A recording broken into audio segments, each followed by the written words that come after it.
0 degree সেন্টিগ্রেডে carbon dioxide গ্যাসের RMS বেগ নির্ণয় করো। তো আমরা জানি আরএমএস বেগ নির্ণয়ের সূত্রটি হলো c/√3RT/m। আমরা এই অঙ্কগুলো এসআই পদ্ধতিতে সমাধান করব, যেখানে এসআই পদ্ধতিতে আর এর মান 8.314 joule per kelvin inverse mole inverse. আর তাপমাত্রা দেওয়া আছে 0 ডিগ্রি সেন্টিগ্রেড। আমরা এটাকে কেলভিনে প্রকাশ করব। 0 ডিগ্রি সেন্টিগ্রেডের সঙ্গে আমরা যদি 273 যোগ করি তাহলে 273ই হবে। আর এম হলো কার্বন ডাইঅক্সাইড গ্যাসের আণবিক ভর।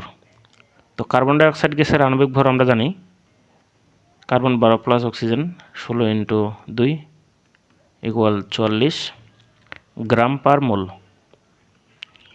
তো আমরা এই 44 মানটাকে 1000 দিয়ে ভাগ করলে হয়ে যাবে কেজি। এসআই পদ্ধতিতে আমরা আণবিক ভরকে কেজিতে প্রকাশ করব। তাহলে গ্রামটা হয়ে গেল কেজি পার মোল। এই মানটাকে আমরা এইভাবে লিখতে পারি 44 × 10⁻³ কেজি পার মোল। আমরা যদি মানগুলো বসিয়ে দিই, 3 × r এর মান 8.314, তাপমাত্রা 273, 44 × 10⁻³, অ্যান্সার আসবে 393.39 মিটার/সেকেন্ড।